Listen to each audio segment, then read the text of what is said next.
Hi, Mr. Dallaire. It's good to see you. Good to see you. I appreciate you making the time. So you're fresh out of this meeting and presenting to Cabinet. We just showed the latest numbers that are public from Leeway. I know you had more recent data to share with Cabinet.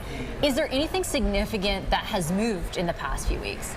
In short, no. Okay. Things are pretty stable, which in the current context is good news for the government because they're ahead in the polls, they had strong showing in the election, and since then Canadians remain satisfied with the government. They still give the government the benefit of the doubt, despite the fact that we're hearing about, we want more movement, we want to see more action. Canadians are still saying we think we have the right government in place. As of now, that's what we're measuring. And by what margin? Like approximately, if you were to, and not necessarily numerically, but approximately if you were to say like a big majority, a slim majority, what is your sense of, how, are the bulk of Canadians okay with the status quo? What we're saying is a significant majority are satisfied with the government. So that's always a sign that the government's ceiling is a bit higher. So right now, in terms of voting intentions, it's really close to where they were in the election. The Conservatives are down a little bit, so there's a bit more of a gap. But Canadians are generally satisfied. When we ask them, is the government exceeding your expectations, meeting your expectations? We see that a majority are saying, well, they're kind of meeting. So it's a plurality saying they meet our expectations. A small group say they exceed, but expectations were very high coming in. So if you're in the government, it's probably good news for Canadians to say, well, it's pretty much what I expected, because their expectations were very high, and it's only a minority who say, no, they're below expectations. And based on what you survey, what is that informed by? Is it largely a Carney factor? Is it a Trump thing? Is it the stuff that keeps us up at night? Like what do you think is informing their advantage at this point in time? What we've seen from the very beginning when Mark Carney appeared on the scene, became the leader, is the government is really seen as the government of the economy. It's about protecting Canada's economy against the threats coming from Donald Trump, and that remains the case. So the key issues for voters are mostly related to the economy and cost of living. And the government is very well positioned in those regards. And as you mentioned, Donald Trump also plays a factor because Canadians see what's happening with every country around the world, and the expectations have softened a little bit, saying, well, do we expect Canada to really sign a comprehensive deal to avoid tariffs?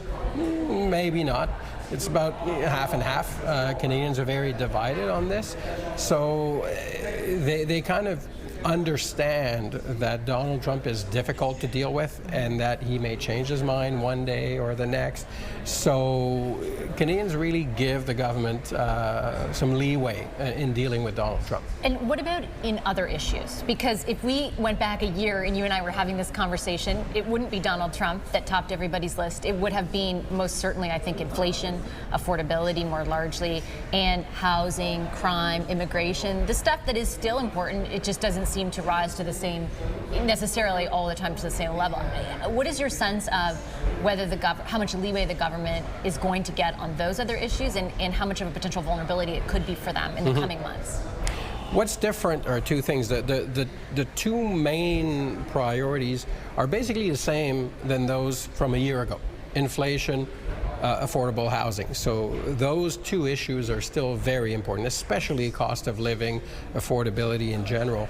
That's extremely important. So this is very similar. Obviously, it's in a different context because of the election of Donald Trump, the tariffs, concerns about the state of the economy. So the context is different, the issues are the same, but in terms of the other one, so if we think of immigration, it's a little bit lower down the list. It remains an important issue. Canadians still want to hear about it, but it's not as important as it used to be. And because of what's happening in the United States, it's also a trickier terrain to talk about because Canadians are not necessarily comfortable with the way immigration is being approached by the American administration. So on immigration, it's kind of a different ballgame now than what it was a year ago. So if you take just more largely affordability and housing, What is your advice to the government as they head into the fall sitting about the seriousness with which they should, both from a communications but maybe more significantly from a policy perspective and a legislative perspective, approach those issues?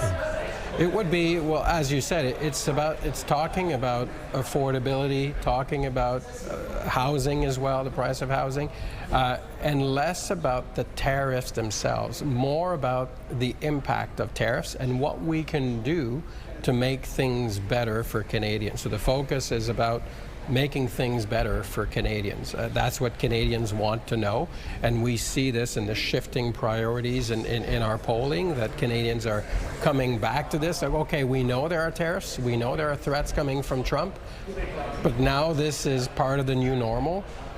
What are you doing to make my life easier, to make things more affordable for me? So this is what the government should be focusing on. And is it your sense that Canadians have accepted this is the new normal? Like, is that what your polling is showing? Is it accepted, or more resignation maybe that this is the way it's going to be for the near future? So we don't have control over what's happening in the United States, so let's focus on what we can control here in Canada. And how worried are they about the future? Like, often we've talked about like concern about the future direction of the country and how that sometimes correlates to who they view as the best person or the best party to be in power. Like, what is your assessment right now of the level of concern about the future of the country? It's probably very high. We didn't ask questions about this, but we see, as we're tracking items on, are we going in the right direction, wrong direction, the numbers remain mostly in the red, despite the fact that it's a little bit better than it was a year ago when people were very unhappy with the government at the time. Now with the change, the numbers are a little bit better, but we see that still there's a big proportion of Canadians who remain uncertain over the direction this country is going. They are concerned over what's going to take place. Of course, we haven't covered anything related to AI, for example, but all these things are feeding. We've been in this for 5 years. We've been in a bit of a state of what I like to call a polycrisis. So it's multiple crises kind of all wrapped into one. Sometimes it's hard for voters to really pick out what is on their mind aside from the immediate affordability issue, but there's a general sense that things are not right, and that hasn't really changed. And in a way, the arrival of Donald Trump is an extra layer on top of what was already a bit of a gloomy feeling before. Okay, I will leave it on that note. I'm out of time. Thank you for your time, Mr. Dallaire. Pleasure to have you here. Thank you. My pleasure.